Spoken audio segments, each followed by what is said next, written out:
hablamos, cuando uno normalmente en la vida cotidiana dice, che, vamos a comprar al chino, vamos a... Sí. Ya está, es algo habitual en nuestro país. Sí. Pero ¿cuánto verdaderamente conocemos? ¿Cuánto sabemos los argentinos sobre la vida de los dueños de los supermercados chinos cuando bajan las persianas? Porque después decir, che, pero no me los encuentro en otros Sí. lados.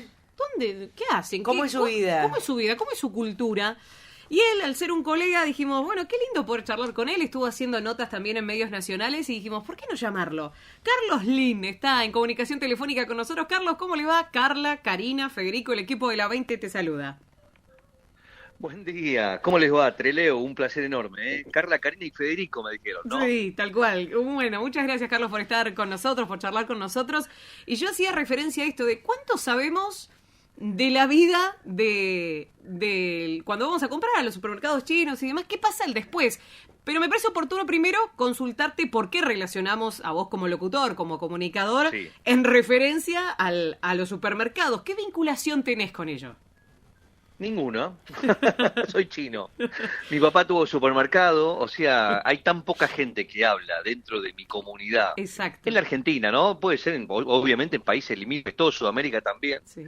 Básicamente la barrera del idioma sigue siendo una distancia enorme, que muchas veces de este lado nadie está, digamos, ni con ganas, ni con intenciones, ni es algo importante que romper. Vos pensá, ahí en Trelew tienen supermercados chinos, simplemente analicen, digamos, con ojo crítico, ¿no?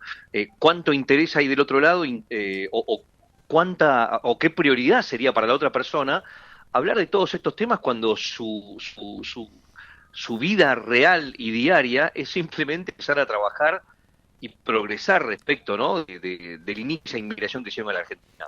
Es una cuestión de tiempo. Cuando los españoles, los italianos llegaron a la Argentina en fines de 1800 o principios de 1900, habían prioridades que no eran las mismas de los italianos de hoy y sus descendientes. Seguro. Entonces, abrir un poco más la mente, por qué es China, puede ser más misterioso porque no hay forma de comunicarse, y si del otro lado no hay una vuelta, ahí estás. Claro. Aparece uno que habla, que soy yo, y resulta que soy un especialista en todos los chinos, que no es así. Ni tampoco soy ningún vocero del supermercado chino. Así que creo que es bueno plantear esta postura, ¿no? Para empezar a hablar. Tal cual. Y igual hay que aclarar también, vos no naciste en China. Contale a la gente, ¿dónde naciste? Es una historia particular de mi vida, particular justamente. Por la inmigración de mis abuelos y mi papá a Sudamérica, el primer paso fue Santa Cruz de la Sierra en Bolivia. Bien. Pero podría haber sido Buenos Aires. O sea, una opción era venir directo a Buenos Aires y otra opción fue un paso de mi abuelo para buscar posibilidades de proyectos y negocios en Bolivia en ese momento, y yo nací ahí. Entonces, no incide respecto a una historia particular, simplemente fue un lugar de nacimiento porque no tuve más vínculo con ese lugar. Claro, claro. ¿Y cómo llegan? A los 2 años ya estuve en Argentina, ahí está. Y acá la historia, ¿no? Bien. ¿Y ustedes llegan directamente a Buenos Aires y después se trasladaron a otro lado o solamente estuvieron allí en Capital? No, siempre en Buenos Aires, siempre en Buenos Aires. Así como en ese principio, estamos hablando del año 82, 83, Sí.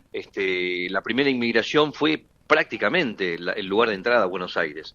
El otro lado tiene que ver después con el hecho de zonas no comerciales en el cual ya está saturado Buenos Aires, y para obviamente, como cualquier no mercado donde hay saturación de oferta, hay que buscar más territorio para ampliar los negocios. Todo se dio justamente al principio en un rubro mayoritario que es supermercado, por el hecho de que era fácil trabajar en el supermercado, no hacía falta de tener demasiado conocimiento del idioma español como para poder trabajar, ¿no? Sabías los números, los precios, alguien atendía, o sea, un empleado local. Ese modelo era fácil de trabajar, por eso se replicó. Estaba pensando, ¿no? En esto que vos planteabas, esto de, bueno, de abrirnos nosotros como comunidad para poder preguntarles a ustedes cómo es su vida, cómo es su cultura, y también del otro lado, ¿no? La posibilidad de también que tengan ganas de mostrar, pero bueno, primero el idioma y segundo, ¿cuánto tiempo se quedan en nuestras regiones, en nuestras zonas? Porque por ahí uno está acostumbrado, dice, voy al chino, y vos vas y capaz que está un año y ya al año esa familia no está más y hay otra familia que quizás son parientes cercanos, pero es como que ahí está justamente la no comunicación y el desconocimiento. Está libre a tu fantasía si cambió, que él se volvió o qué pasó. uno normalmente iría y le preguntaría, ¿y dónde está Juan Carlos, que no lo veo más? No, Juan Carlos se fue al barrio de, o se fue a la provincia de San Luis. Entonces tenés una continuidad de qué pasó con ese que vos conocías. Acá te cambian un chino, cambió un chino y ya no sabés más y empezás a pensar en lo que vos quieras pensar. Claro. Entonces, acá pasa, no es que vienen un tiempo determinado, no es voy un año a Argentina y me vuelvo a China. No es tan sistemático ni mucho menos. Muchas veces cambian de lugar, muchas veces, pero la mayoría que yo conozco se queda en Argentina un tiempo largo. Okay. Nadie viene para estar un año simplemente a hacer un año un trabajo golondrina. Bueno, no. ¿Y cómo es tu vida? ¿Cómo ¿No? es tu historia con esto de quedarte en la República Argentina? Claro. Está bien que desde chiquito, 2 años, Sí. pero ¿cómo es también crecer? Porque vos desde tu hogar te imponen determinada cultura, pero en la escuela por ahí te imponía otra cosa. Mira, mi caso es de los pocos ya que hay acá, porque desde el 82 para acá los que se han quedado en Argentina ya son pocos técnicamente, mira. ¿no? Son todos de esa primera camada, los 180.000 chinos que hay en Argentina, casi todos son de por lo menos del 2000 para acá. Ay, qué pena, se nos está entrecorta, cortando sí, ahí, sí. Carlos. La historia cruza porque, bueno, mi mujer es argentina, mis hijos nacieron acá, yo tengo hermanos que han emigrado, como muchos argentinos también, y están en Francia y en Alemania.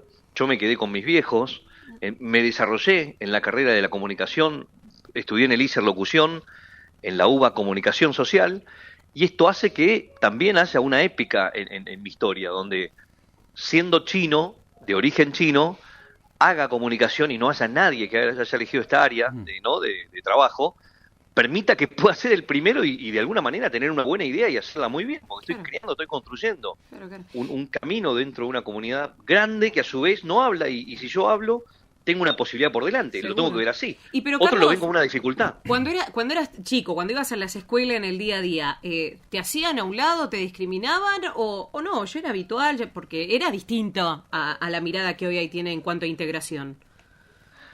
Bueno, cuando uno es chico, siempre piensen ustedes en sus hijos o cuando ustedes mismos fueron chicos.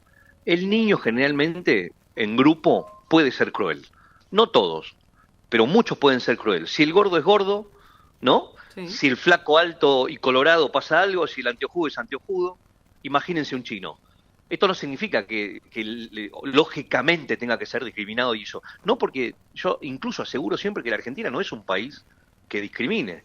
Sí existe la xenofobia como tal, y sí existen los niños que son crueles. A partir de eso, dejarte de un lado por el hecho de ser chino, lo descarto.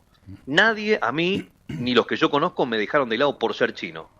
No tendría uso de razón. Y hoy, con el día de hoy puesto, donde tengo 3 hijos que van a colegio acá en Buenos Aires, no pasa absolutamente eso. Entonces, tengo que descartar. Pero sí la diferencia hace que hayan casos aislados, y puede ser en la vida de cualquier chino, donde uno tienda a poder sufrir esa situación y cada uno lo lleva como puede. Carlos. Entonces es tan difícil generalizar. Ustedes fíjense que las preguntas que generalmente se hacen sobre los chinos es de generalización. Si ustedes son periodistas, ustedes claramente tienen, ¿no? Disciernen entre, pero están también inmersos dentro de un misterio que genera esta comunidad, pero nunca se piensa 2 veces más eso que uno tiene sobre el misterio. Desde el típico, y ya es un chiste, apagan las heladeras, que no tiene razón de ser, porque se apagarían las heladeras los chinos, que es una frase que quedó, ¿no? Sí, Parecería ser que si apagan las heladeras ahorra cuánta plata para perder cuántos clientes. Sí, sí. Claro. Carlos. O sea, no tiene sentido. Lo mismo del coronavirus, sin tampoco entrar en detalles. Todos nos quedamos con que un chino se comió un vampiro. Y después, incluso en la información científica se decía que el vampiro no trasladaba el virus del coronavirus al ser humano, sino que aparecía un animal transmisor que era el pangolín. ¿Quién se acuerda del pangolín? No. Pero quedó como que el chino se comió un vampiro. Entonces, desde esas cosas que son, ¿no? Digo, casos impactantes o muy masivos, hasta preguntas generales sobre una comunidad que no habla, hacen que todo sea generalización y nunca sobre la persona. Al final un chino es un ser humano. ¿Y a vos ¿O ¿Y a vos qué te pasa con todo eso? Cuando escuchás esas cosas con respecto a, está bien, naciste, te criaste acá en la Argentina, pero es de donde viene tu familia. Claro. Sí, yo salto a la defensiva siempre. Ah, ok. O sea, en la medida que... Porque no me queda otra que saltar a la defensiva, porque casi siempre todo es generalización y sentencia. Eso no es discriminación, insisto. porque hasta en los estadios más o en los ámbitos más educados sigue habiendo prejuicio. Mirá, mezclo. Albert Einstein decía que es tan duro un prejuicio que uno puede desintegrar un átomo, pero no un prejuicio. Piensen ustedes en los prejuicios que tenemos todos. Carlos, Entonces, ¿el chino corre con prejuicios? Muchísimo, sí. ¿Eso es discriminación? No. Los casos de los chinos no son todos iguales.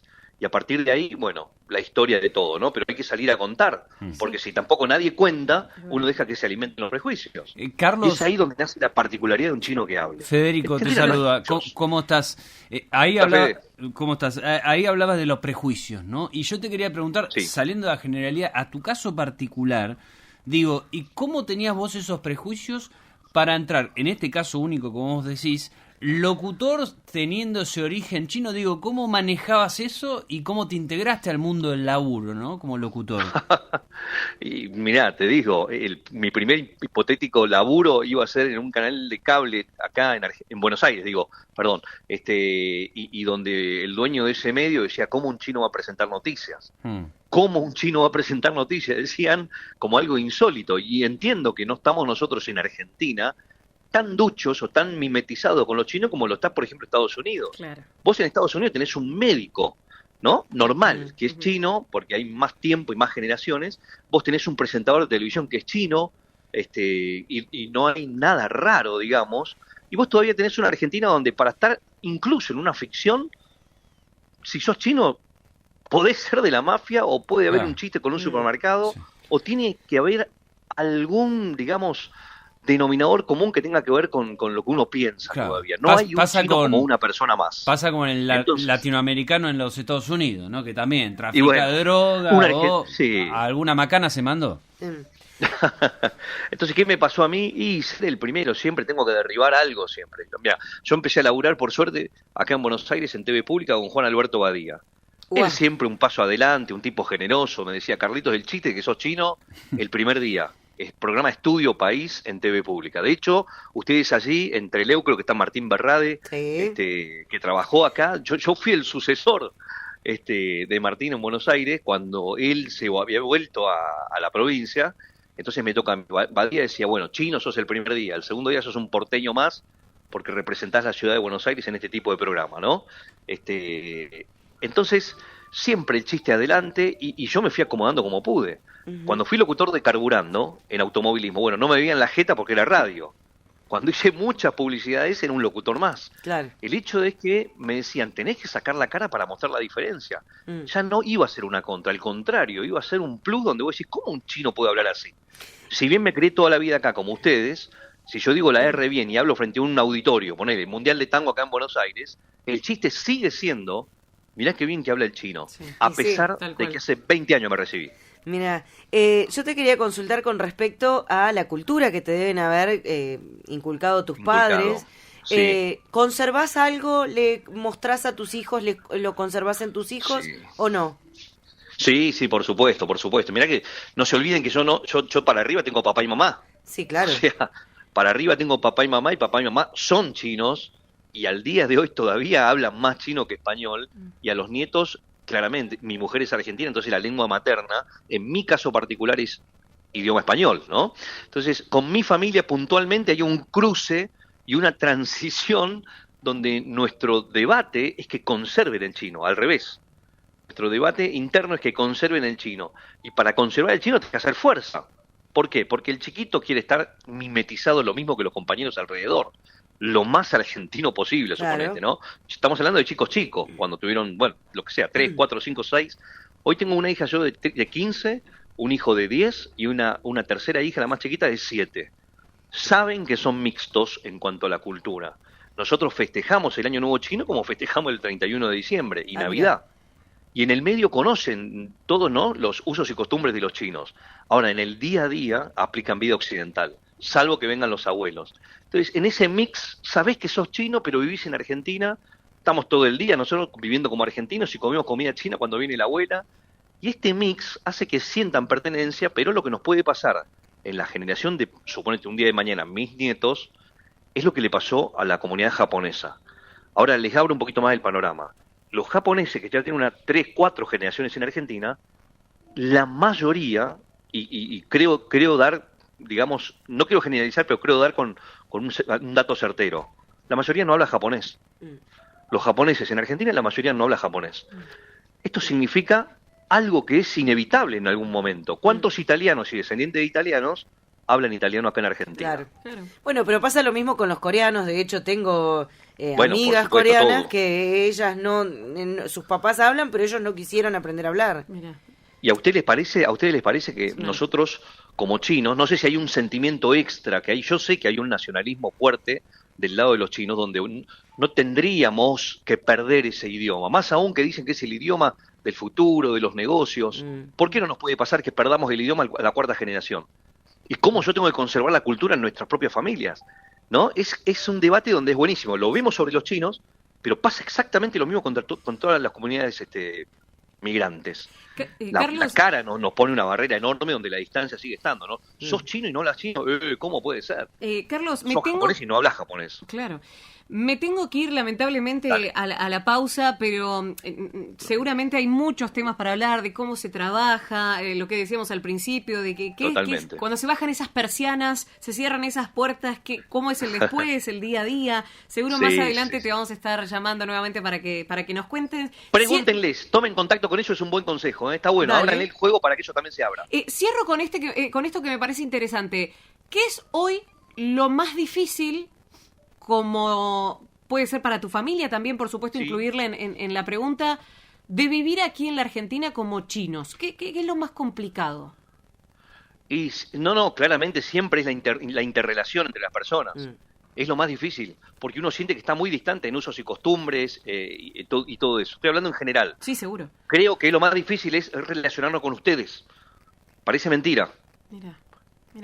No me pasa a mí, pero en general lo más difícil es establecer relación. No significa porque no quieran. Significa porque por ahí de antemano ya sienten que es difícil, entonces no se meten. No se meten. Y ustedes tampoco preguntan. Claro. Exacto. Carlos, así que hay que romper eso, Y eso que hoy el dicho dice que preguntando se llega lejos, pero verdad, bueno. Pero no se pregunta.